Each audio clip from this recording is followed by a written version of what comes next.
So, dear respected Thay and dear big family,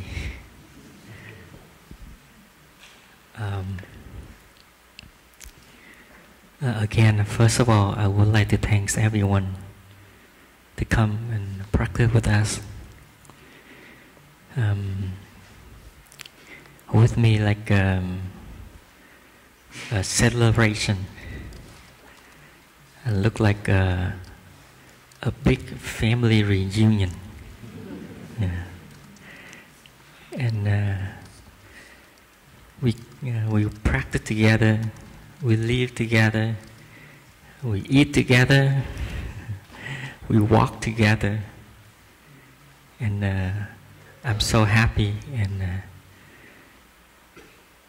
And your practice, your energy, help myself a lot, and I would like to appreciate that. And this morning we will have a section we sit together, we work together. We call question and answer.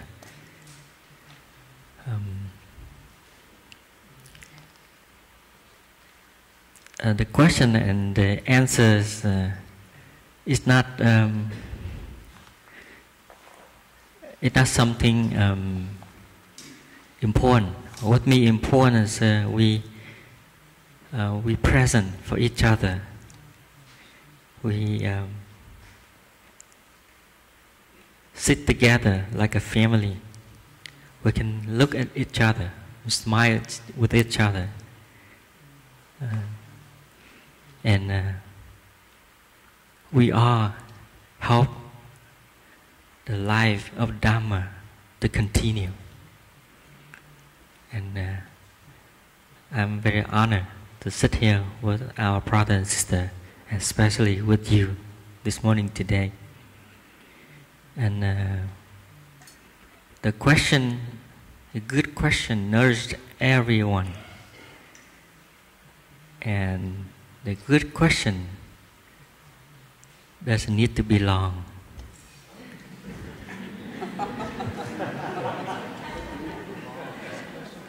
And the same, the good answer also nourished everyone. And also, the good answer doesn't need to be long. I would like to introduce to you the panel up here. On my far side, on my right, Brother Pháp Mãn, Brother Fulfillment. I call him Brother Man. He's one of our elder brothers in Blue Cliff. He has a lot of talent, especially with nature, and he encouraged us to go to the direction of nourish and healing our Mother Earth holder is him. If you need something about Earth holder, you can come and talk to him later. And he have a lot of crazy idea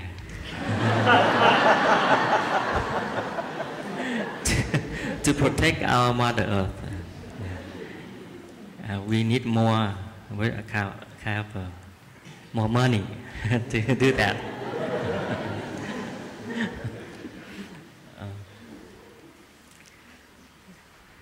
And next to him,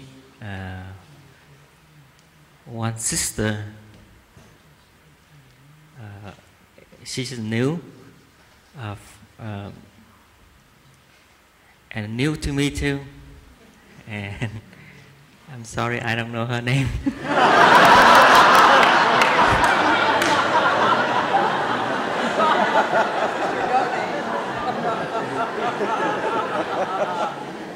Embarrass me. Sister Jeanne, thank you, sister, for helping me. Sister Jeanne, she came from Plum. Yeah. Low Hamlet or New Hamlet? Low Hamlet. Yeah. Low Hamlet. And nice to meet you, sister.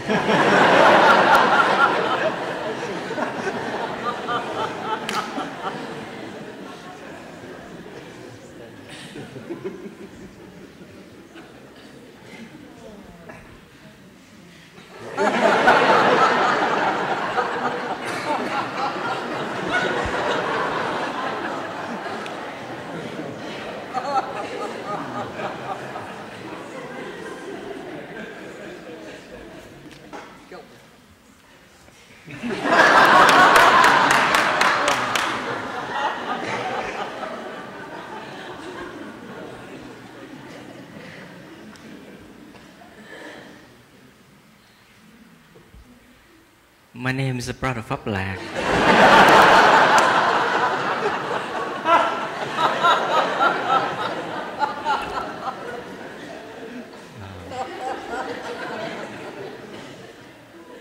I live here in the Blue Cliff.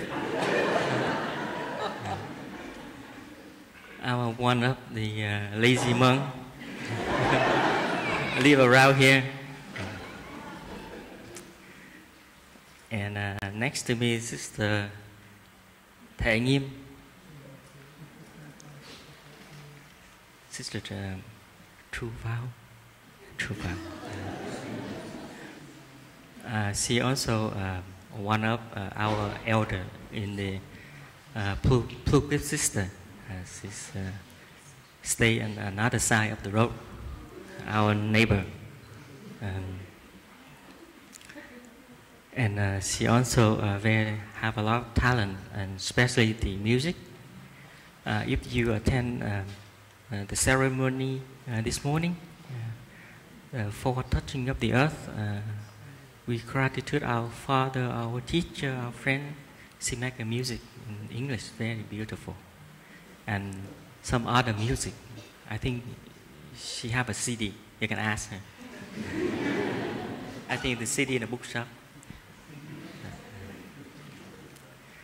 And next to her,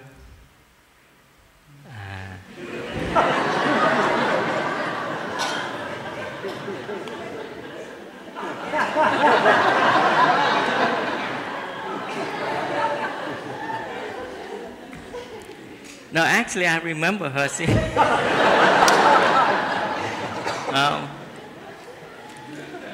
but because you make me nervous.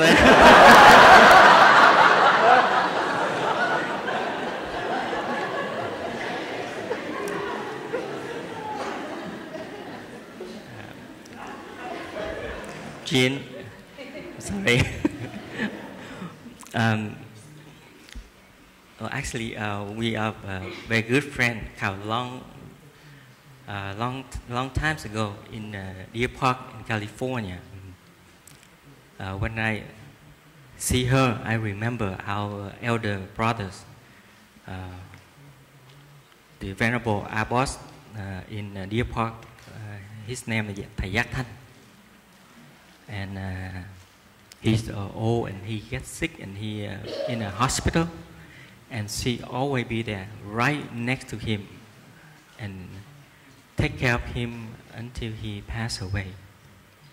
And every time I saw her in a hospital, sit next to him, and she always have something to read and talk to him. She put wholeheartedly to take care of our elder brothers until he passed away. And I'm very happy that you're here with me. Thank you. Okay, I think that's it for introduction. Now we go back to our question and answer this morning. And we would like to have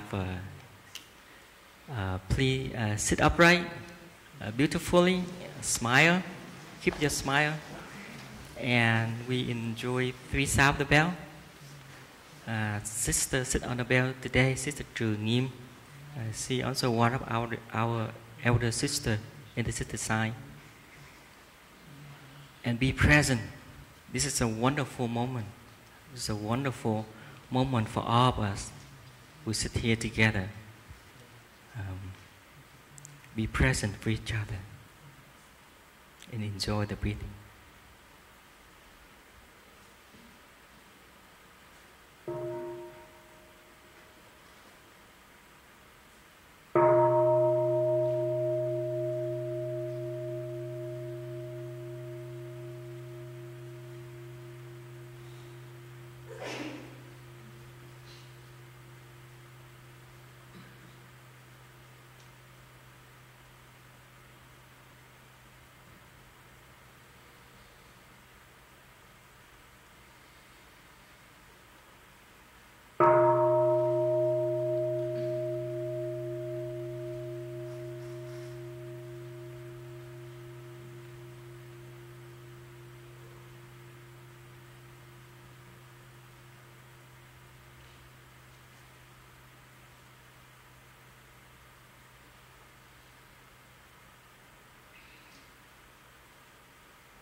Dear Sangha, we would like to invite the children, have some question first. And the children, if you have any question, you can come up. And make sure you ask easy question, okay?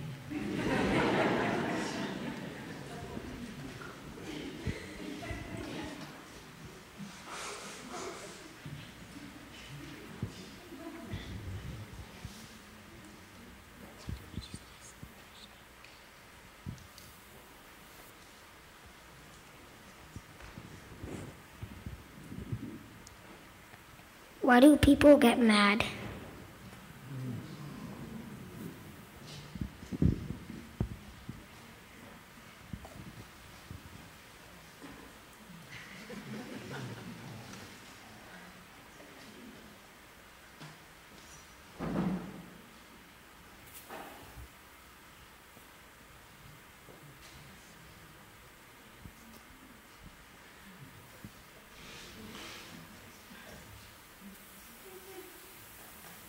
You need more questions before we answer? A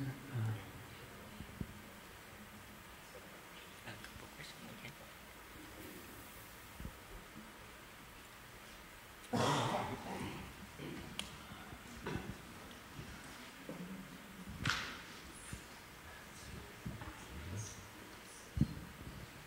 Sometimes I have trouble with staying quiet.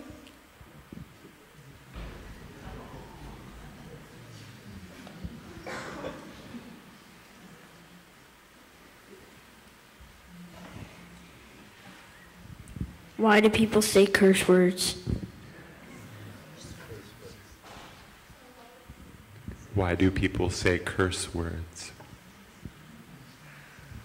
Okay, I think we could probably get more questions from the children, but we want to have time for everyone. Is it okay? We will do one more? One more children's question. Okay, thank you.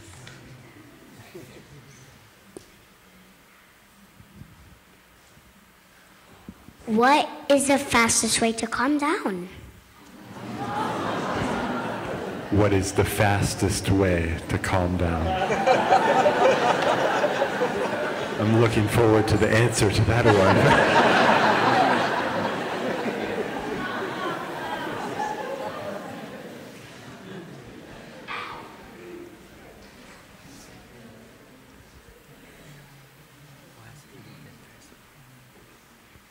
I wonder who take care of children.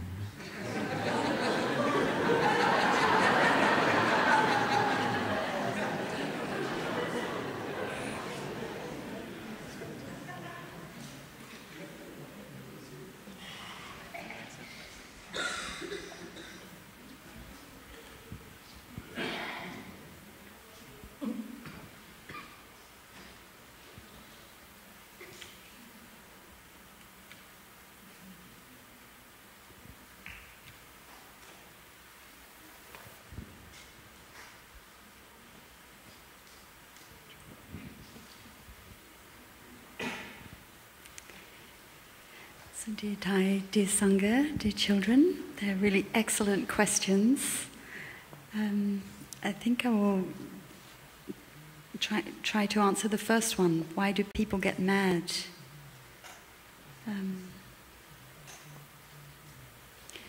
So I know why I get mad, and often it's because somebody has said something or done something that has hurt me. And it's very funny because the hurt normally would make me sad, but sadness likes to hide itself, and the sadness sort of stays buried a little bit, and then the anger comes up really quickly and takes over. So that's when I feel mad. I feel anger.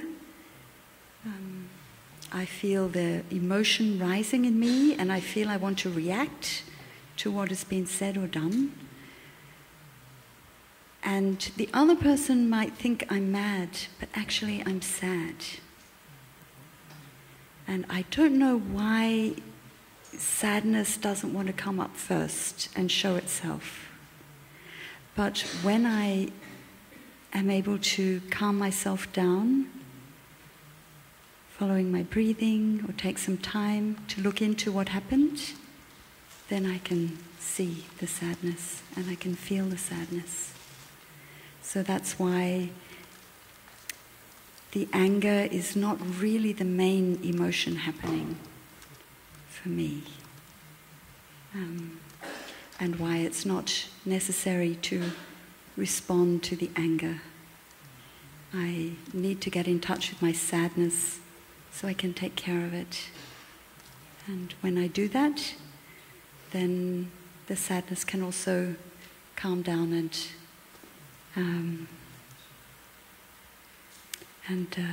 I can feel better again.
Dear teachers, dear beloved community, dear friends, thanks for your question. Since I was looking forward to the answer to this question, I'll give it a shot. What is the fastest way to calm down? I like that question. I have trouble with that. So, also. Yes, it's okay. One thing that comes to mind is not to wait until the moment when you want to calm down. So maybe if we, I don't know, do you know how to ride a bicycle? Yeah.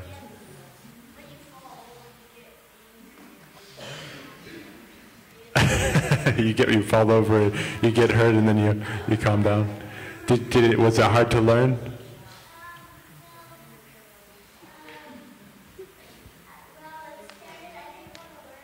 Uh-huh.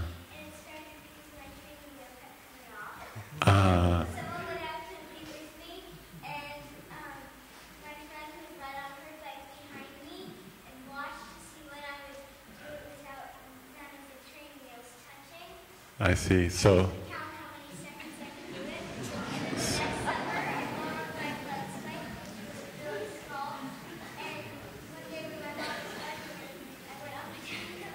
Yeah.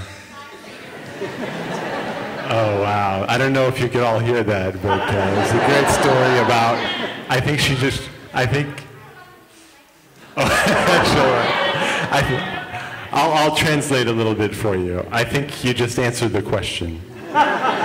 So that's good. So if you guys want to practice calming down right now, we can do that. So one way is you can put your hand on your abdomen. You want to try it with me?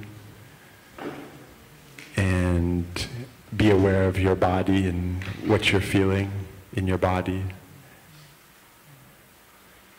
Come back to your breathing. Just be there for yourself. You can close your eyes too. Okay. And just pay attention to what's happening on the inside. You kind of have to close off what's going on around you a little bit. Can you do that? Just close your eyes. Try to be still in your body. You put your hand on your, can you do that with me, guys? Please. Close your eyes with me. In the front, brother. Yeah? Close your eyes, just be still. The whole Sangha is doing this together. Being still. Being aware of our body. What's it feel like to have a body? Okay. So, how does that feel? To calm down a little bit.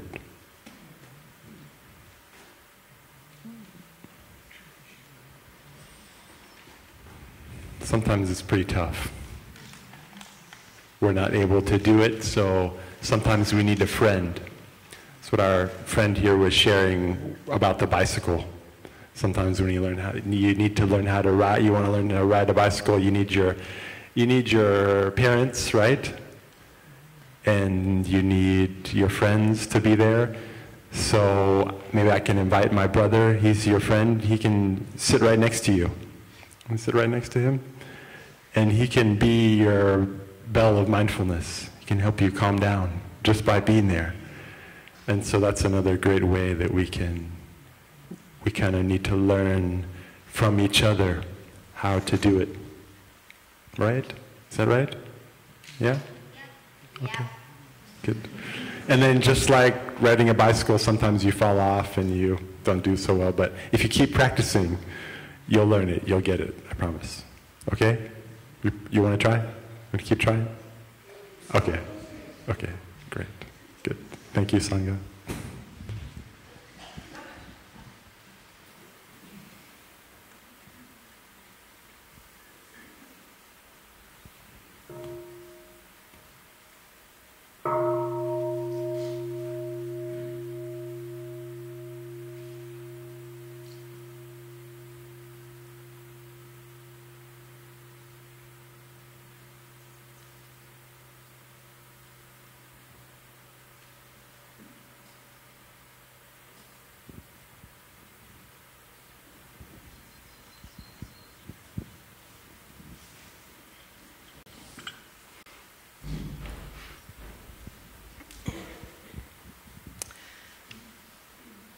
Such good questions. I love those questions. For me, when I hear your questions, I'm like, somebody's been really thinking about this stuff. Very cool. Way cool. You know, I think Brother Man was talking about two questions that came up, which really was about how do you calm down fast, and then how to stay quiet. Our little sister with the bicycle story was talking about how to stay quiet. So I want to tell you about a friend of ours in the Sangha. Her name is Darla. Darla, that's right. And Darla has a friend called Pierre. And Darla and Pierre are our Sangha four-legged members. And every once in a while, they'll come to the Sangha. Darla is about 10 pounds. She's a little rescue pup. And so she was really, really scared when I got her. She had been on the street for a long time. She was afraid of the dark. She was afraid of the rain. She was afraid of people. She had grown up in the city, and she never even knew what grass was. So anytime I would take her for a walk, she couldn't go on the grass. She had a really hard time. She was very cute, and she liked people, but she was afraid. She'd get really, really excited all the time. And I found that when I was doing my meditation, if I invited the sound of the bell, she would come really close to me and lie down. And she would come to the Sangha, and she'd be so excited to see people. She'd see all her friends there, and she'd get very, very excited. And then Pierre would come. Pierre's a golden doodle. He's big. She's really little. And Pierre comes in, and he just sort of sits down. And then Darla's like, oh. She starts to wander around, and then gradually she sits down too. And I found that what happens is that, just as Brother's saying, when there's friends that are calming down around her, she gets calm.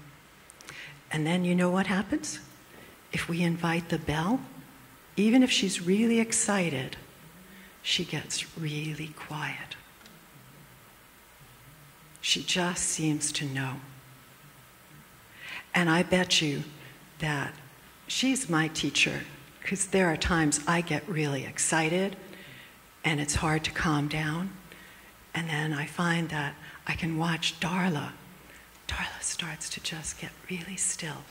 And people are surprised because they can't believe that she all of a sudden would go from this to getting really quiet.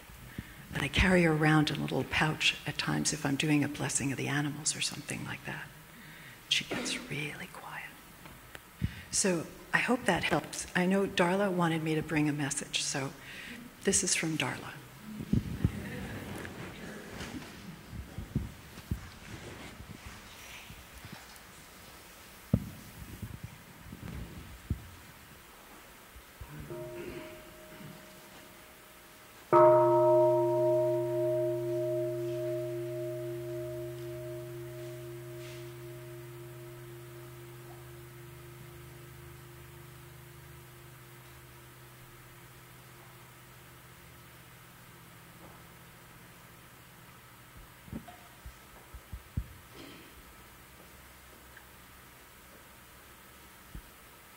Dear respected Thay, dear noble community, dear children, which one of the children asked the question about the curse words?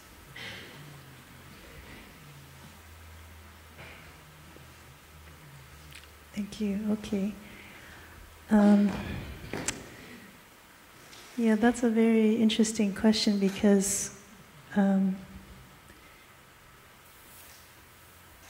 if we don't know why people curse, then it's hard to know how to deal with them, right?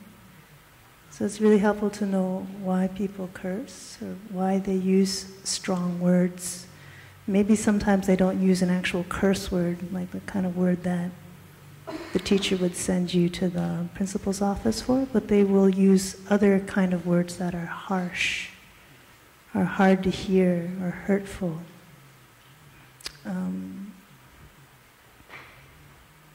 And sometimes in the monastery, even though we don't use curse words, sometimes we use harsh language with one another.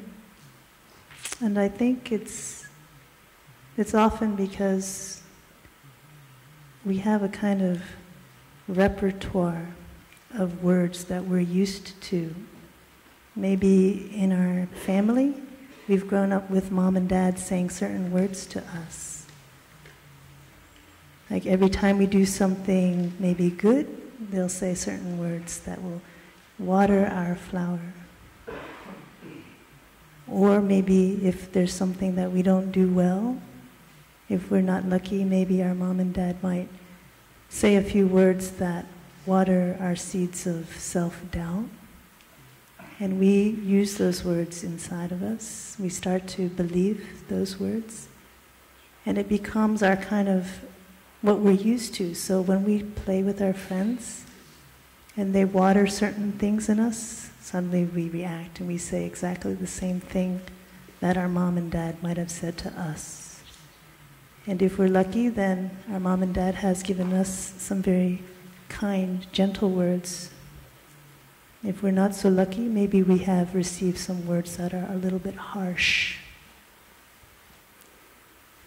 So if you have friends or family who uses words that are hard to hear, I think one thing that has been very helpful for me is to ask that very same question that our friend asked. Not to react to it right away, but to ask why that person might have said something so rude or so mean, or something that really doesn't have anything to do with me. Why would they say something like that? And that's the first thing that helps us to protect our heart, so that we don't take it in as the truth right away. We're not that bad, that mean, that ugly, that nasty, or whatever it is that that person might have painted right away. We just ask, oh, that person has had a reaction. Why is that? I think at heart, when we hear harsh words, it's because that person is using those words to try to express something that they cannot skillfully express. So if they say, you're bad, you're nasty, after something happened, if we listen more deeply, maybe what we could hear behind those nasty words is, I'm hurt. You hurt me. I feel bad about myself. But if they don't have that in their vocabulary, they don't know how to say, ouch, I'm hurt, you hurt me. So instead they say, you're bad, you're nasty, you're mean. And it's a way of protecting themselves, right? So when we look and listen more deeply and we can hear that that person is speaking from a place of hurt, it makes it easier to receive what they say. So that's what we call listening with a heart of compassion. So instead of reacting to the negativity, we can understand what's coming up for them behind that. Like our sister shared, sometimes anger, a lot of times anger, angry words, angry actions, they are a mask for something deeper, a pain that's deeper. Maybe you have friends who have difficulty at home. Maybe they don't have a good relationship with their mom or dad or their brother and sister, and when they come to school, they're very angry and aggressive. And the first thing that they'll say when you kind of push their buttons is a punch or a curse word. So our challenge as deep lookers, as practitioners of mindfulness, is to take the time to look more deeply into that person. Why did she or he say that? What might be going on for him or her? And secondly, this is very important, don't take it personally. Sometimes people will say things that reflect the truth about us, and that's part of our practice too, to take time to ask ourselves, is that true? Am I really doing something or not doing something that is causing difficulty? But sometimes it really has nothing to do with you.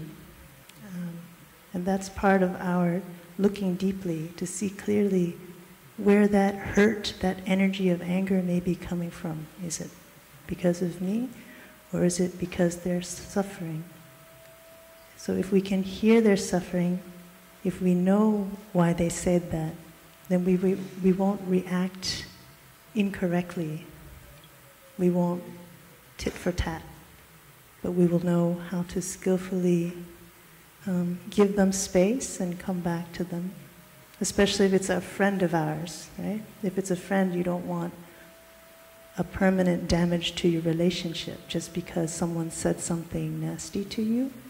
It doesn't mean your friendship, your relationship is over. It just means there's something that needs to be taken care of. And if you're a good friend, you'll give space and time to look into why Mom, Dad, my best friend said that to me, and take the time to reflect and come back and ask. The other day, you know, when you said that, that was kind of hurtful, that was kind of painful, and I don't know, is there something that I did, or did something happen that I didn't know about that made you yell at me, made you curse at me? Okay, so thank you for that question. I think that's a very, very deep question, and it makes me think about my own relationships in the Sangha, how it's often hard to come back to reflect on other people's suffering and not take it personally, or to take it personally in a way that is productive. Thank you.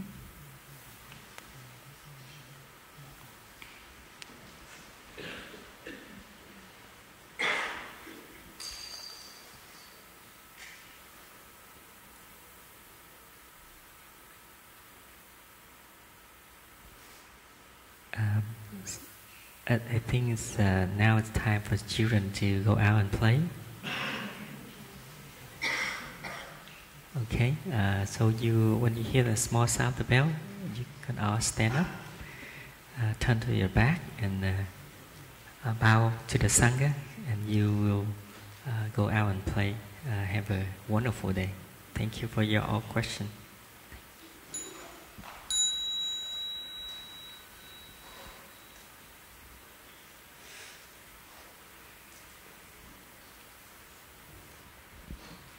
You stand up and you turn around.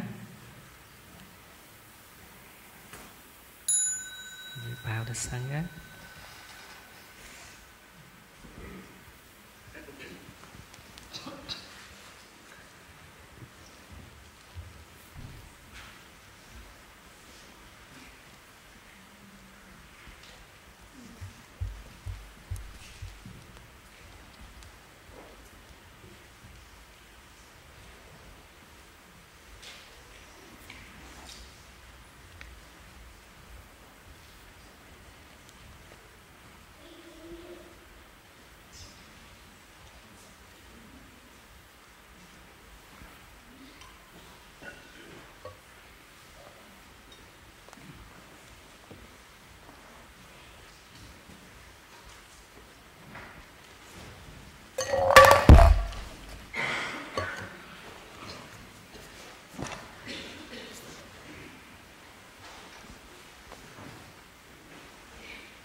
So now we will hear another sound, the bell.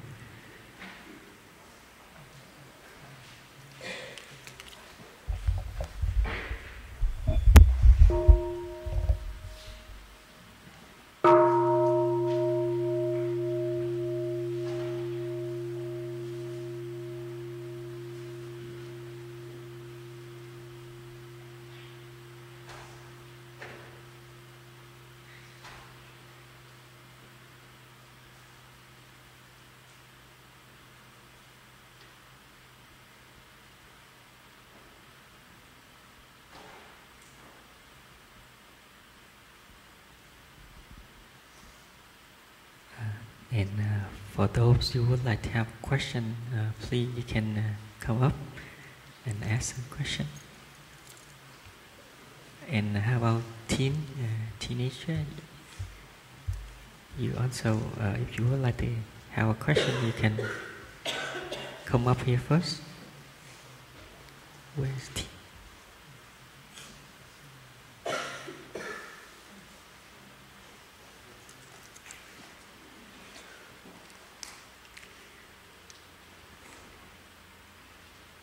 We would like to take about 5 questions, and then after that we will take turn to answer. Yeah, please.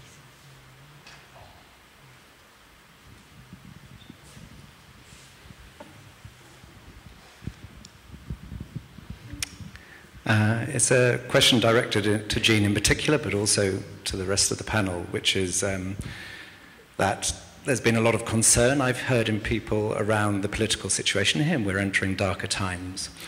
And I would like to know 2 things. One is the heart of Thay's teachings that he learnt during a period of deep conflict in Vietnam, so how he dealt with this sort of movement towards separation, xenophobia, hatred. So what were his core learnings during that time? And secondly, Thay's 2 teachings about love and action. And I'm wondering how we find a place of love, but also how we act with integrity.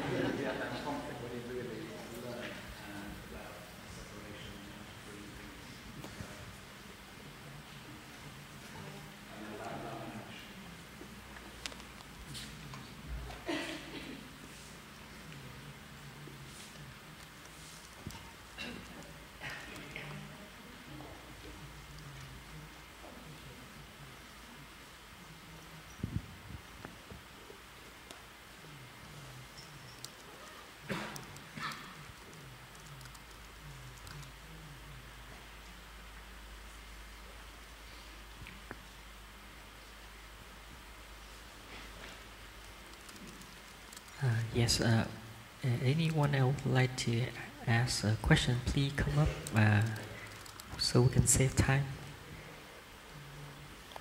Yeah, please, just come up. Yeah, we need more, you can come up and sit here.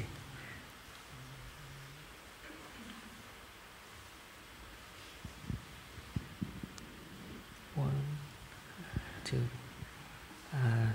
3, 3 more. 3 more, please come up.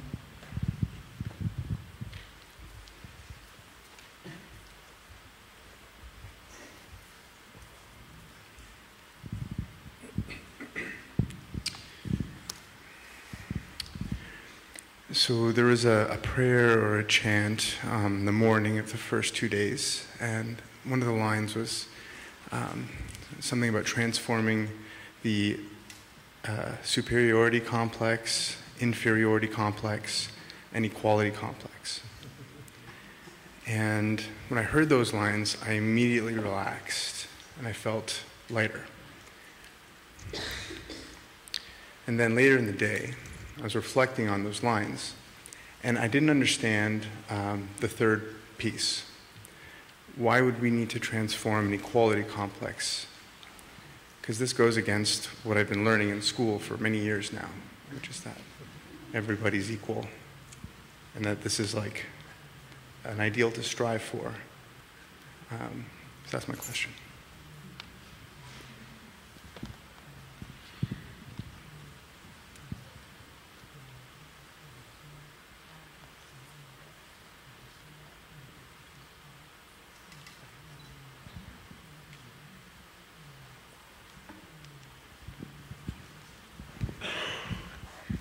Hello, panel. Thank you for answering our questions today. Over the years, I've kind of built up a wall to defend myself against negative emotions and sadness. And I would like to break down that wall now, but I don't know how. So I'm wondering how I can begin to break down my tough exterior and start to be more loving and open towards people. Thank you.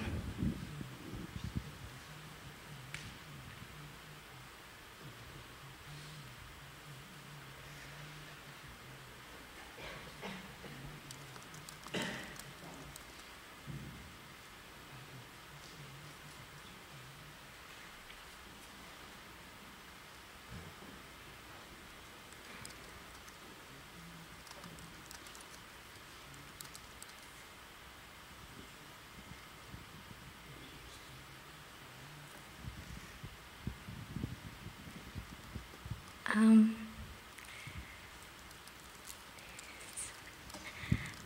I was just wondering, like, how do you really begin anew when you believe that you don't deserve it?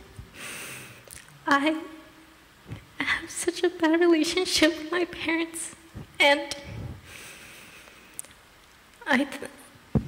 the panel with Sister D really spoke to me, and during Dharma sharing, a lot of people had said their regrets about losing someone they love, and I don't want to wait to that moment where I would lose my parents before I realize that I can start something new again.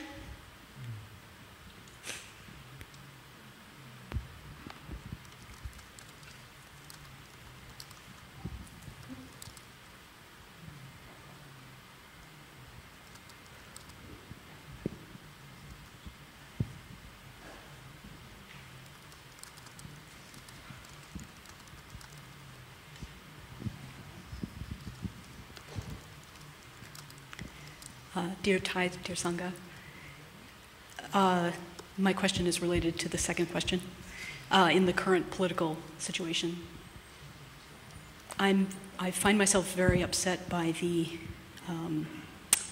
ugly expressions voiced by people who agree with me, who disagree with the current administration, but express it in very personal attacks against the president, using very ugly language. And I feel that this is counterproductive and not helpful. I would be interested in your thoughts about how to try to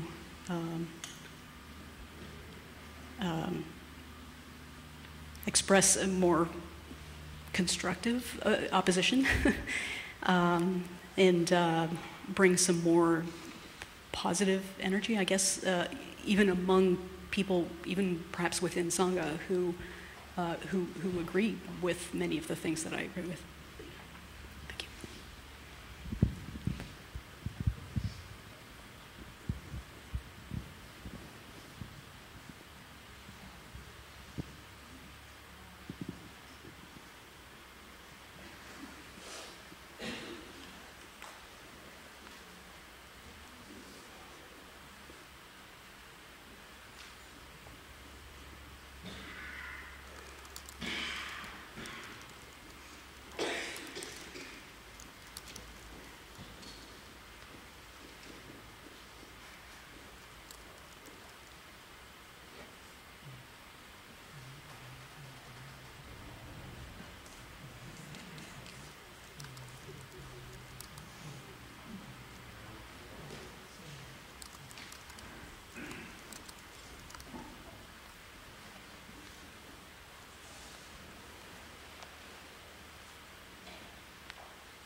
So, respected Thay and dear Sangha,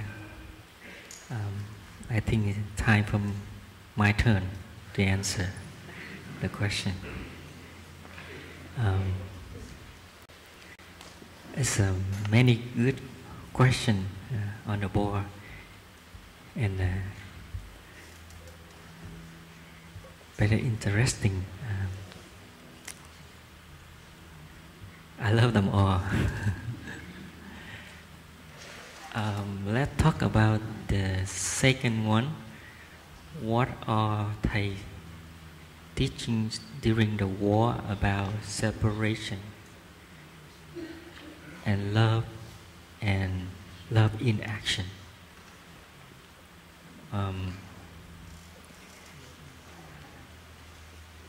That question make me remember the year 2005. I have a chance to went with Thay to Vietnam after 40 years exile, and myself I learned a lot from that trip. I learned how Thay love everyone and include everyone. So sad and despair at that time for me, because they at that time Vietnam they celebrate 70 years of the Communist Party, and I saw all around people very poor, no education, so many things happen, and the way they run the country make the country very poor, and so many crime and also discrimination. And at that time I saw Thay, all the teaching, he encouraged people first is stay together, understand each other, north, south, middle. Learn to understand so you can love each other. You understand each other and you forgive each other. And work together to let the next generation can grow up in healthy, in peace. And every time he gave a talk, he talked about how we can practice together, make a sangha, local sangha, and also important thing is to transform our violence, because we go through the war quite long, and encourage people to work in peace, help people, help poor people. With me, that is love in action. He didn't mention anything about the government, why they did that, how they did that, and what happened. What should we do with the government? He tried to let people to understand the government and slowly to transform and help the government to do better, to have more freedom in our country. And he very patient. Even they did very bad thing to us, but he very, very patient and compassionate. And last thing they did to us, you already know, they wiped out every monk and nun in the Prajna temple. But all he wants us to do, just sit and try to understand and try to water our peaceful seed in us, the compassion in us, to forgive them. That's what me. That is the love in action. And you know what? Right now, in the country, in principle, no more Plum village tradition in the country. But there are thousand Sangha not in uniform. They practice in Plum village tradition, but our form. In the north, in the middle, and also in the south, we have many Sangha, local Sangha. They practice with different form, and they themselves create many different conditions. So, in order to help people to come and practice in Plum village tradition without name. And that's with me, that's a very powerful practice, very powerful action, no violence.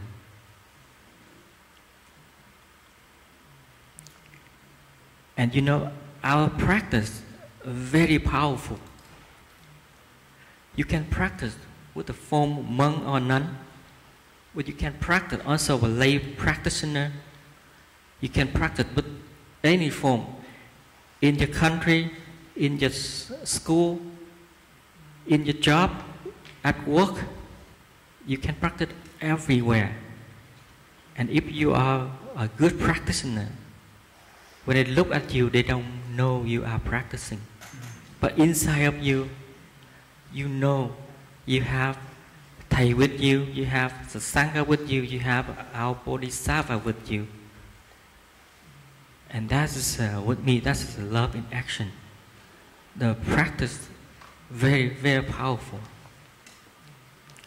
And I heard a few brothers and sisters in Plum village, they went to Vietnam and go around Vietnam to do retreat. And they were successful. That's my answer for the question number 2. Thank you very much.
Dear teachers, dear beloved community,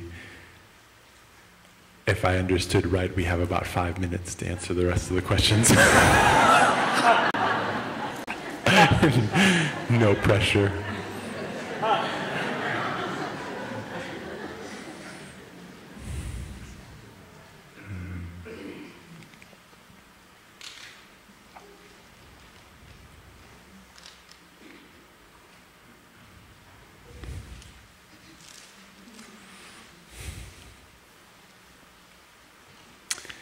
I'll just start with number 1.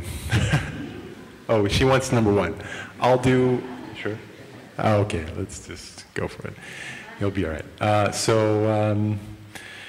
I think one practice that I wanted to add on with the children was a little bit challenging to communicate with them, but thank you for being more calm. It's great, easier to communicate.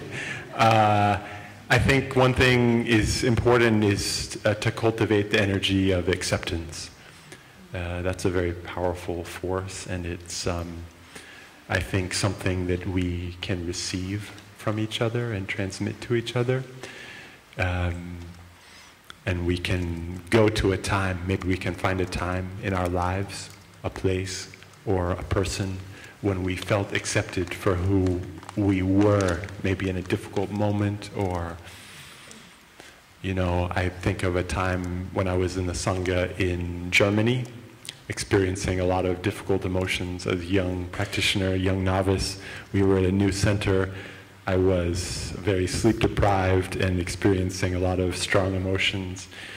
And I remember that brother came, and brother knew that I was really suffering, really agitated and angry, and a brother came into my room and just without saying anything sat down next to me and put his hand on my abdomen, on my arm, and we just started to breathe together. And he transmitted the energy of acceptance to me in that moment, not trying to change anything, just being there.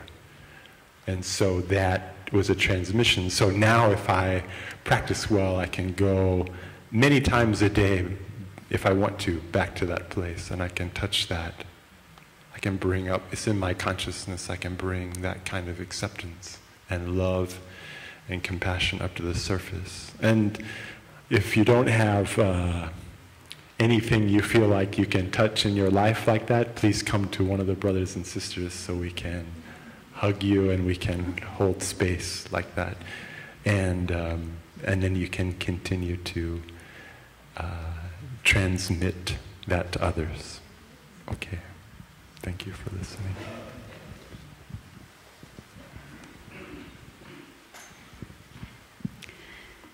So, dear Thay, dear Sangha, I feel like all the questions are so big, and I sort of wish we were still on the children's questions. But I would like to address number 5 about beginning anew with our parents. I feel in our friend's question there were 2 elements to that question. There was one about, I don't feel I deserve it, I don't feel I'm deserving. And the other one was, how do I begin anew with my parents when our relationship is not good? And I think maybe one thing that can help address both of those issues is to see that, as Thay teaches us, we are not separate from our parents. And also Sister Dangyam addressed this in her talk yesterday. So we have come through our parents, and we have come through all of our ancestors, and they are still in us. We are them, in fact. So for the feeling of not being deserving or not being, maybe not being lovable, how can I love myself more? How can I begin to accept myself or love myself? For me, what helped enormously was to see that I didn't manifest at the time of my birth, that I'm not something unique, different, and therefore wholly responsible for everything that I am. When I looked deeply into my parents, into my mother and into my father, I made a list. In fact, that was a sort of homework that I was given in Plum Village, to make a list of what I saw as the positive qualities and the negative qualities in my mother and in my father. And I don't know if anyone else is like me, but I had this tendency of having a very long list on the sort of negative side. When I looked, I thought, whoa, so many things I didn't really like and didn't appreciate. And I had to try quite hard to find the positive things. But I was very grateful for that exercise because it forced me to look more deeply and to have a more accurate view, more right view. When I couldn't find anything more positive, for example, about my mother, I started to look inside myself. What skills do I have? What talents do I have? Where did they come from? Oh, I didn't create them, I received them. So then I could see, oh, my mother had this talent. My father had this talent.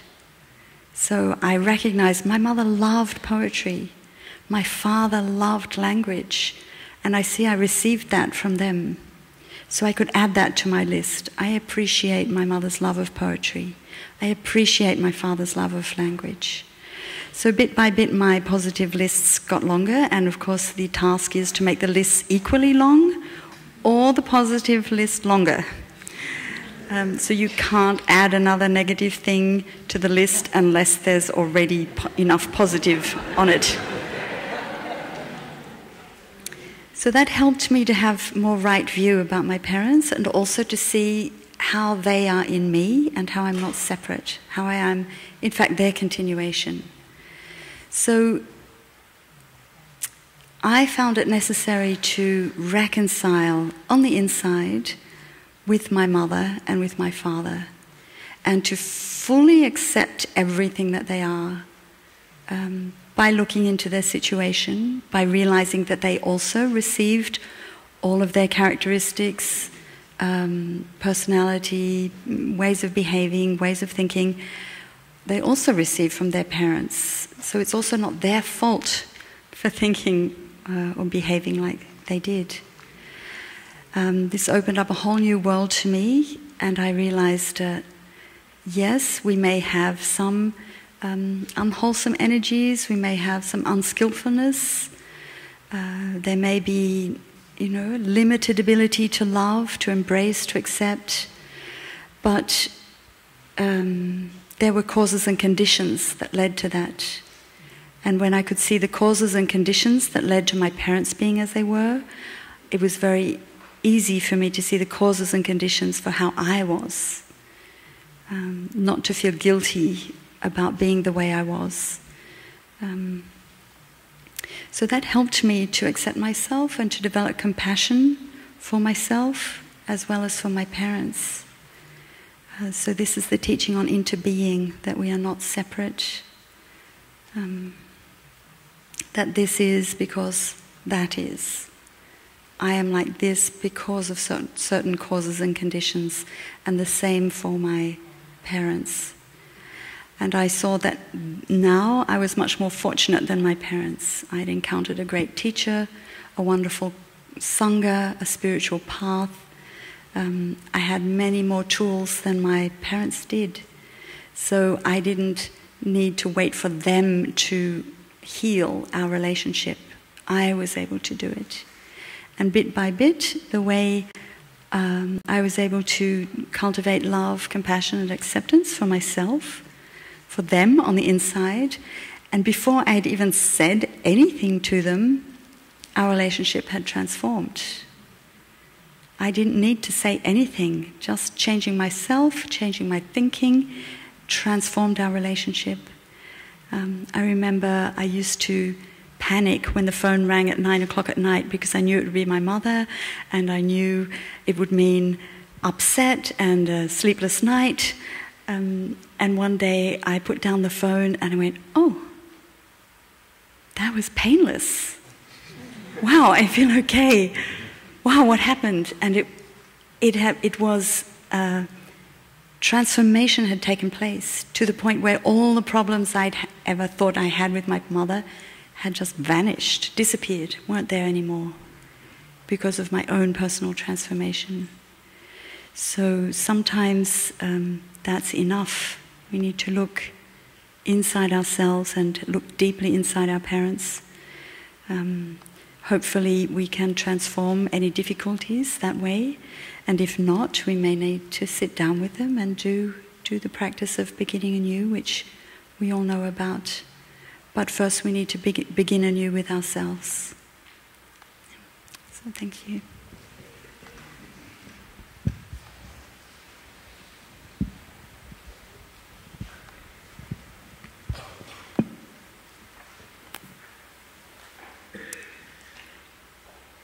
So how can we constructively express our opinions about political issues?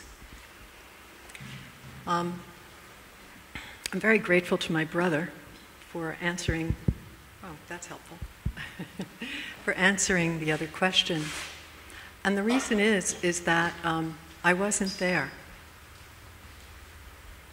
And I think it's really important for us to listen deeply to those that were there, because they have a lot to share, and wherever there is, to listen.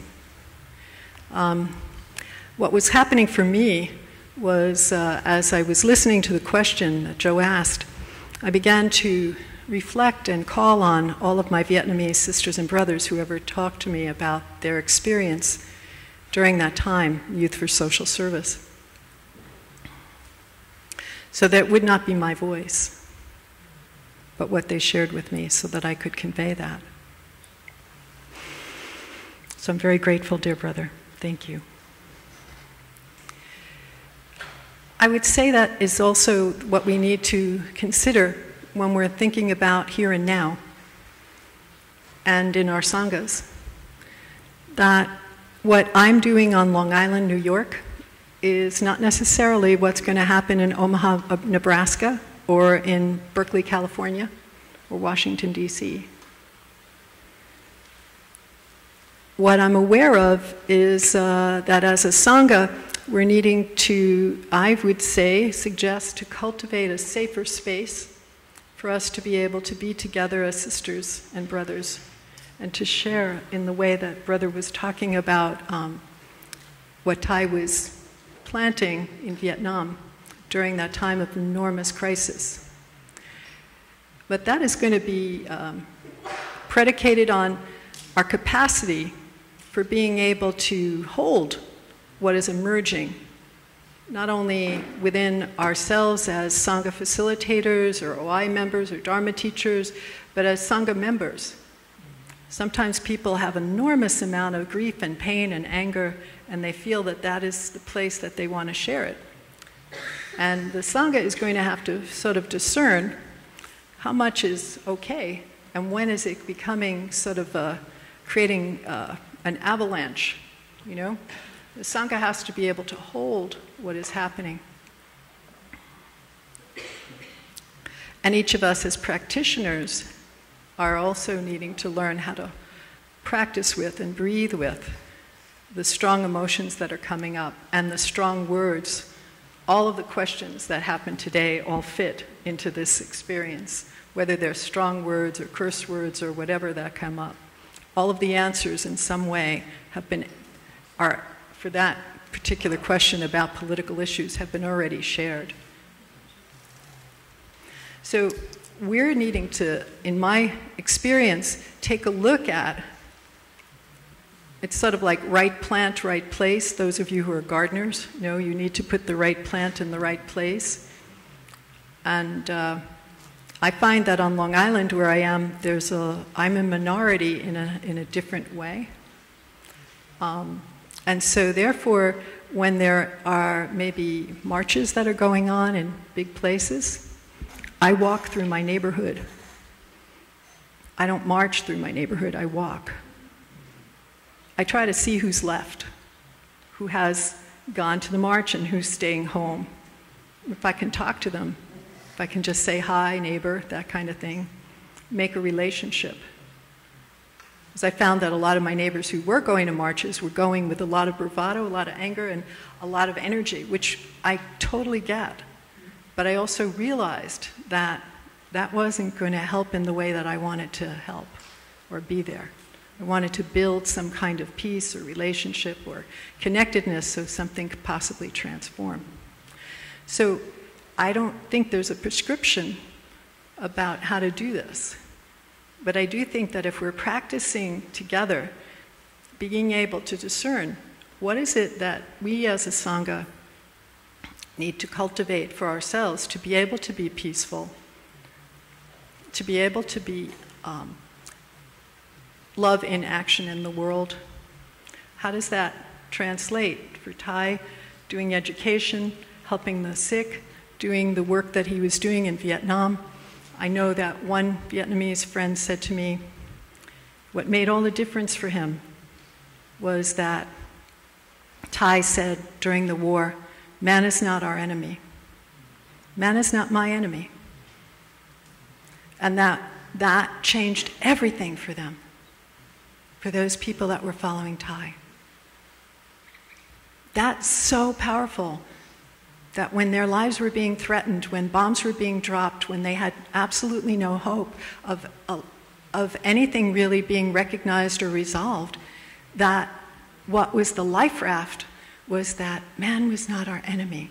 And that opened up so much possibility, so much creativity, so much joy, esprit de corps.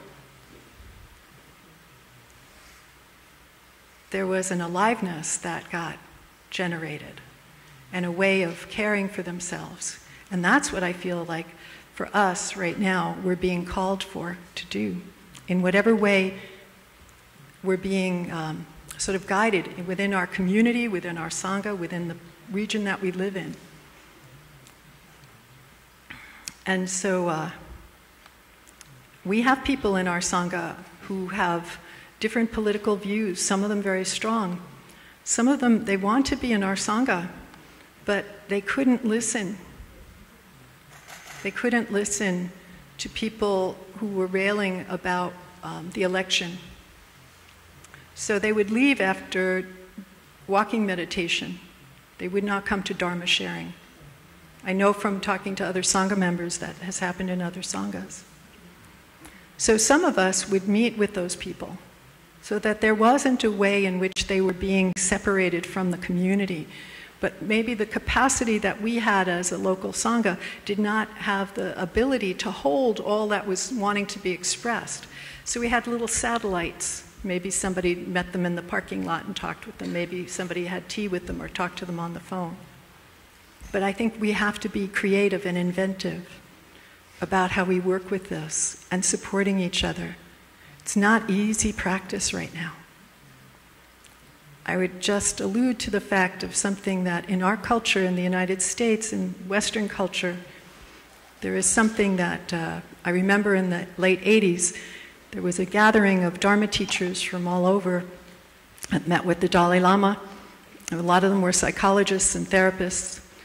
And I think one of our Western Dharma teachers from another tradition asked the Dalai Lama about why do people have so much self-loathing, so much self-hatred? And the Dalai Lama was asking his translator to translate it like 3 or 4 times because he couldn't understand what the question was. And all the Dharma teachers from these other traditions were going, oh yeah, no, we got this. We have this. We have a lot of self-hatred. Our societies, our culture, our consciousness has an enormous amount of self-hatred. We have that in our consciousness. So that when we're working with that hatred, we're not just working within in ourselves, we're working on it in our Western collective consciousness. So I don't know the answer to this. Maybe our Vietnamese brothers and sisters, when Thay said man is not our enemy, had a capacity that we are needing to cultivate in the West that we don't have yet. I'm not sure. I'm just posing this as a question for us to practice with and to breathe with. So I would say do our best. Reach out to Sangha members when you hear someone having a lot of pain on any side, and see what you can do to offer some space. But check your capacity first. Do not overextend yourself. It's very important, as Sister Dee was talking about, that we're aware of the level of trauma that we can be carrying. Because even with our good intentions, we can activate like tuning forks someone else. So being very aware of self-care first. Thank you, dear friends.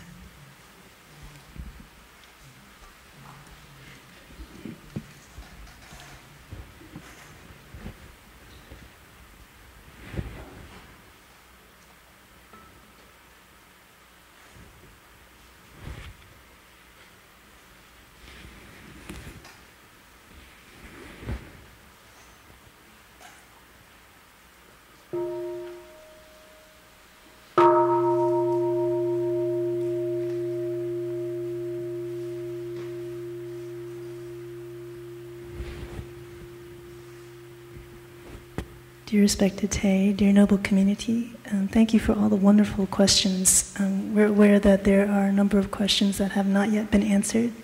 The question about equality and about breaking down our exterior and being more loving and open. So we would like to meet with the friends who had shared those questions, because we know that it's now 11:30, and in the interest of conserving everyone's energy, having time to use the restroom and take a break before our next activity. So we 5 to 10 minute break.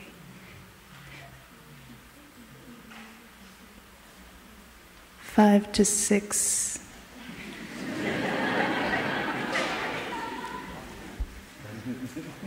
Okay, I'm sure there will be an announcement after this. So thank you. We thank you for your understanding. Thank you again for your wonderful questions. And we'll end here so we can have a break.